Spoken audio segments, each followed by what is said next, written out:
So our speaker today is our favorite Welsh storyteller,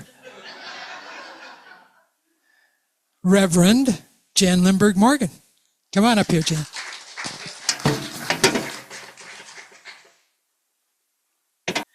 I'll repeat that. I promise you I did not speak with Mike and Sherry before. Can you hear me now? Yes. Oh, okay.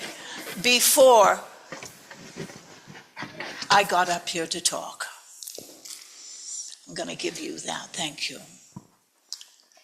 Sooner or later, every one of us breathes an atom that has been breathed by anyone you can think of who has lived before us. Michelangelo, George Washington, or Moses. That's from Jacob Bronowski, a very, very famous philosopher of a number of years ago. Think of the last time that you stood outside at night, gazing up at the skies, at the moon and the stars. Over the past 5,000 years, the great philosophers, Plato, Socrates, Jesus, Buddha, Leonardo da Vinci, St. Francis, stood and gazed at that same moon. What were they thinking?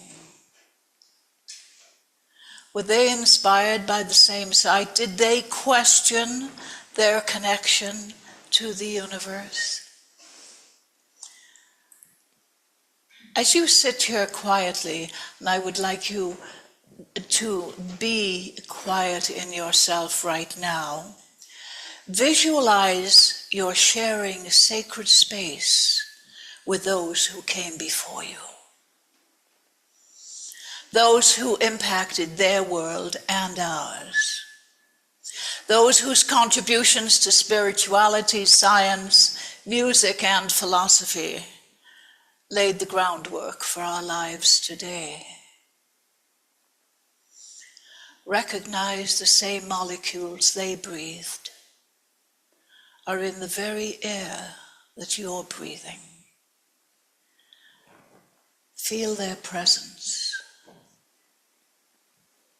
and the impact of their gift on humankind. Realize that people who will live thousands of years from now will share this space and these molecules with us.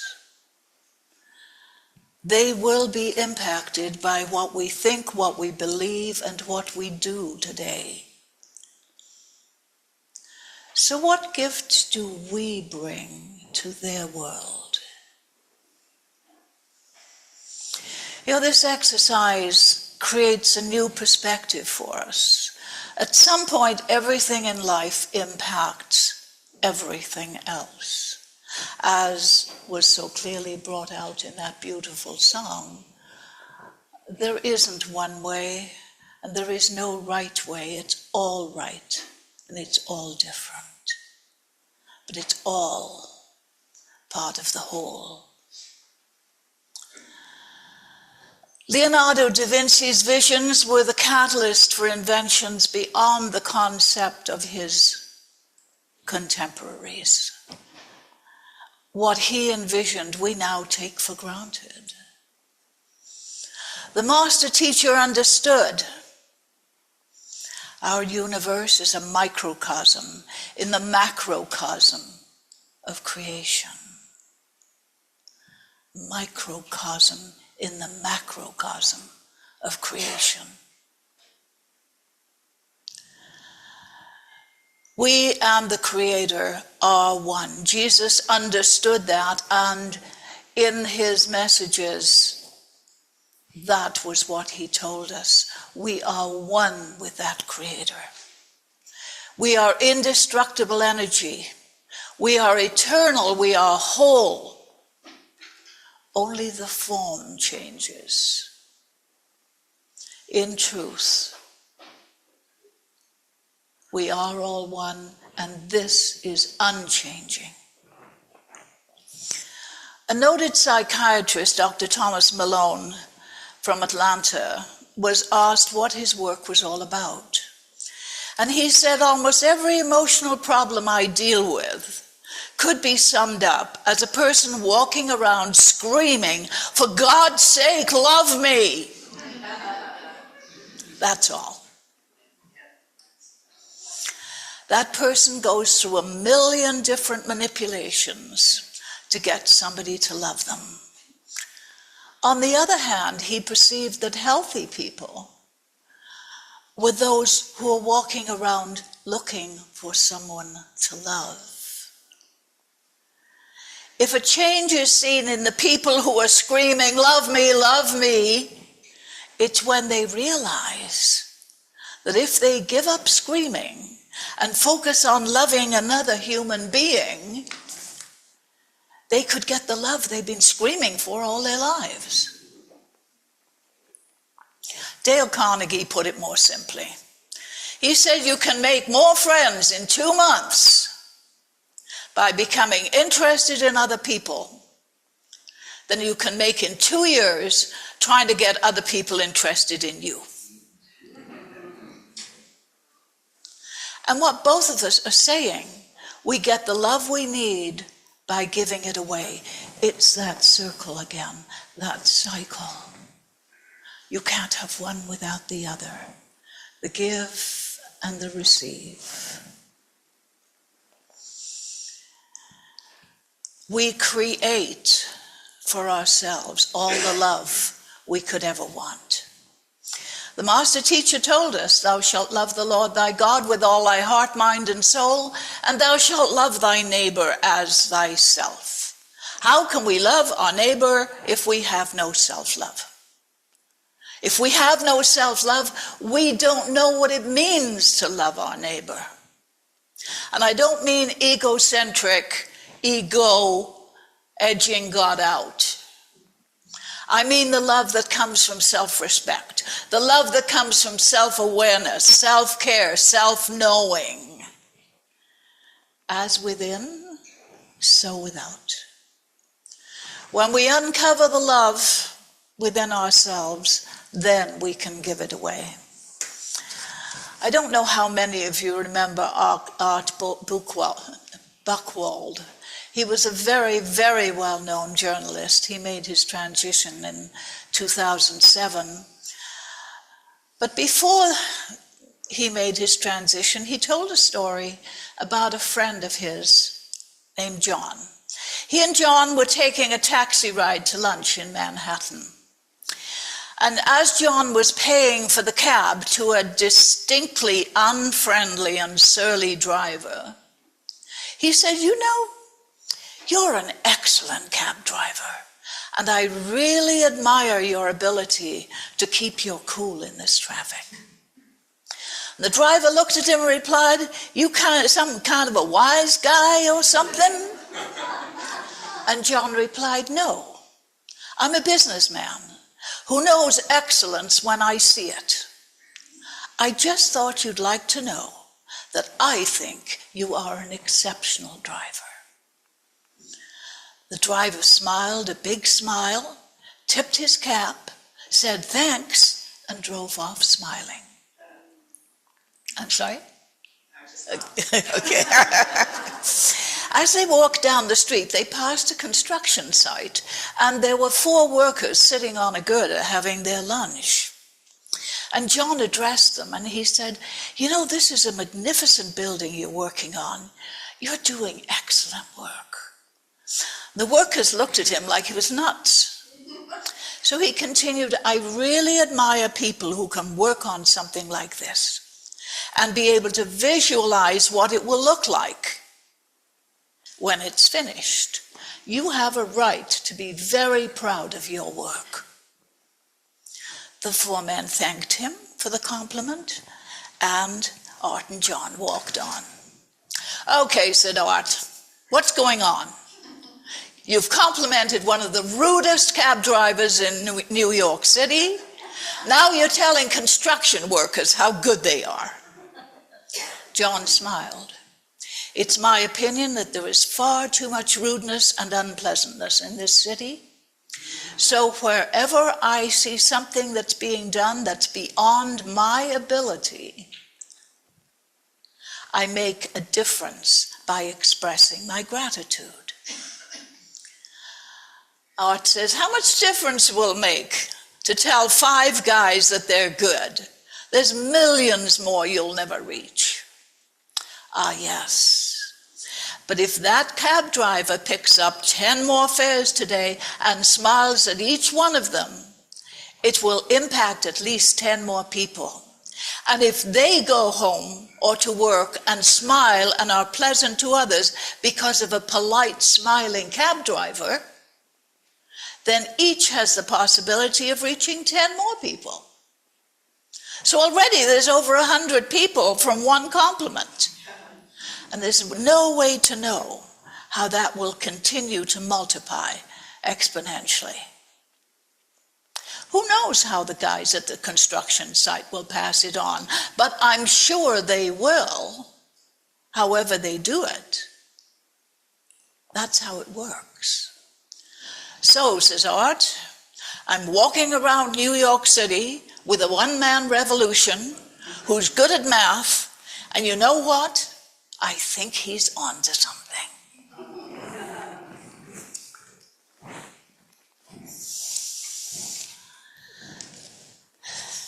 Did the cab driver have to believe what he was told? No, he didn't. But he chose to let the words of praise make a difference. Apparently, the smile was not something that happened very often. And John chose to be a catalyst for change. No one had to accept his positive words. But when they chose to do so, they were uplifted by input they willingly allowed in.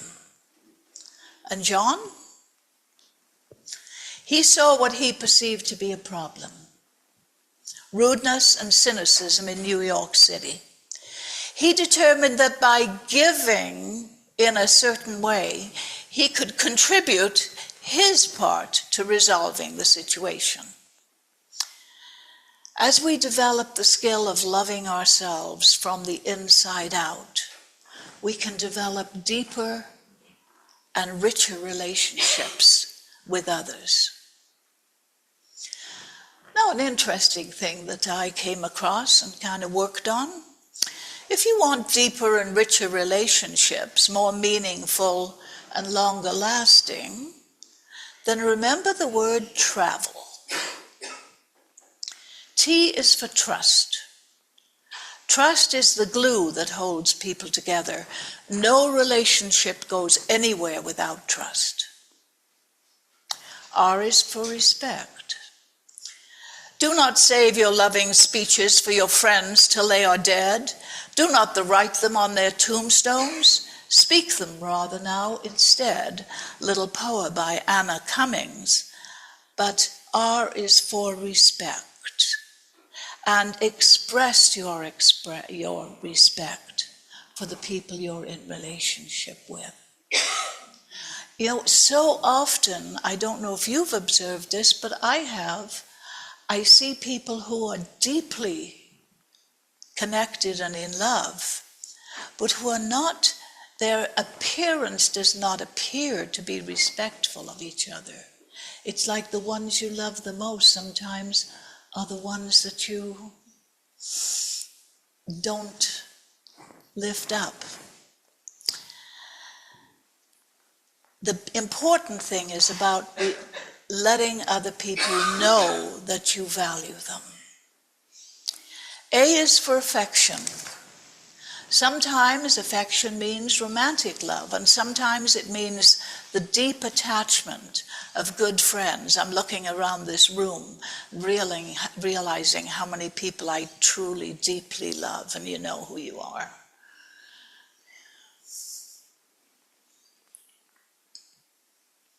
It's important to have good friends.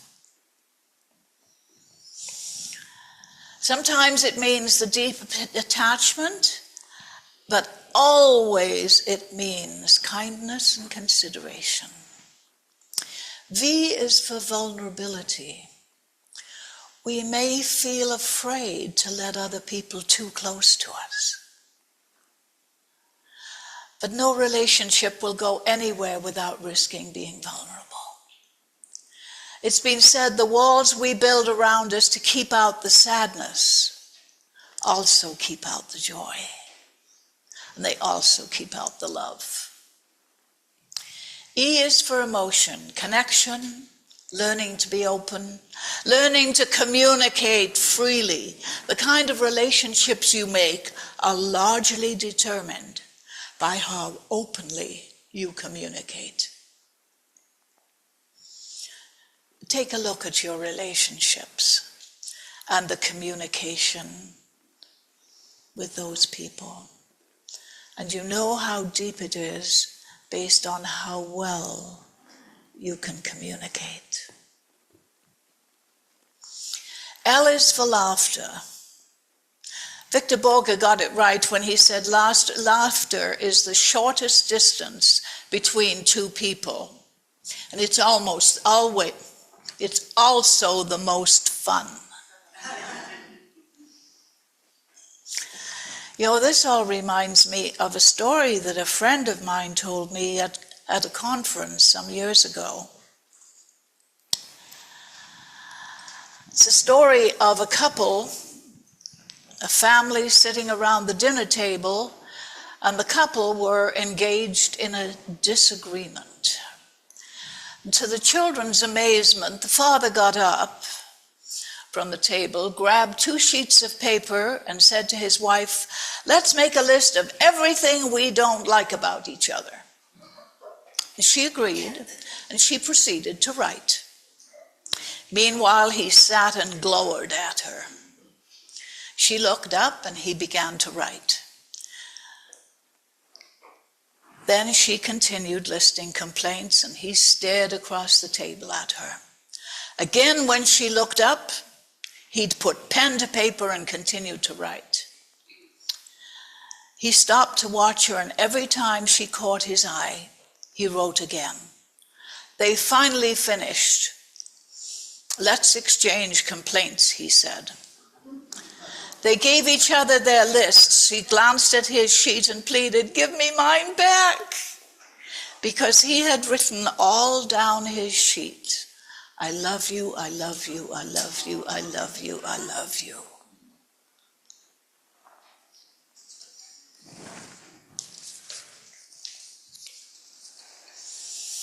Their children, and particularly my friend, have always remembered that. With humor, with deep affection, and with the understanding that their father had taught them an incredible lesson that day. So the title of my talk was The Gift. And what gift am I referring to? Well, actually, from my perspective, there's at least 3. The gift of life is already ours. We can choose to accept 2 more gifts, the gifts of love and the gift of choice.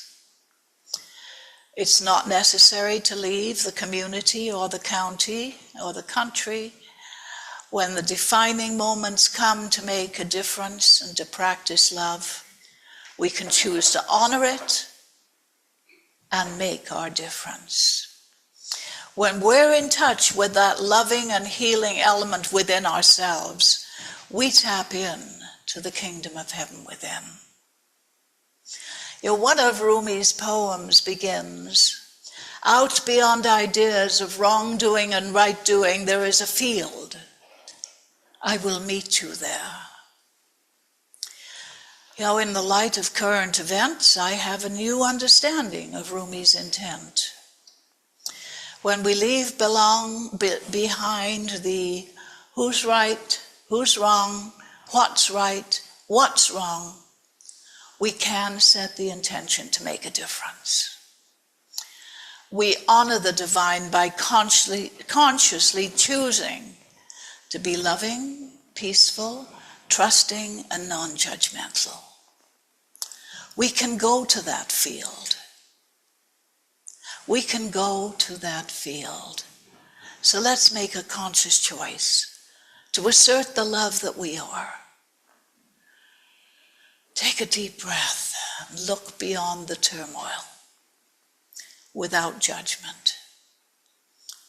Acknowledge that as a child of the Creator, we can show up as love in action in the world. We can show up as love in action in the world. Got it. We simply need to remember who we are. So take the time tonight to go outdoors.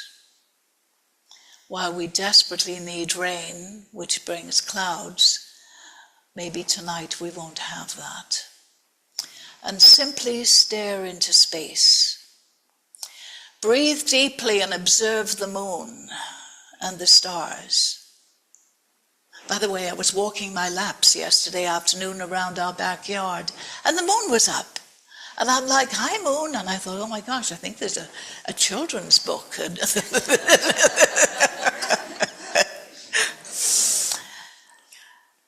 Breathe deeply and consider your unity with all life, with the infinite. Visualize Jesus, Buddha, the philosophers, the wise ones, doing the same thing. All the spiritual masters doing what you're doing. And ask yourself, what shall I add to the unfolding of life? What gift can I give to the world? The gift of love, of peace, of rich relationships in the now, all can and will have an impact. You are part of the one. You do make a difference. Namaste.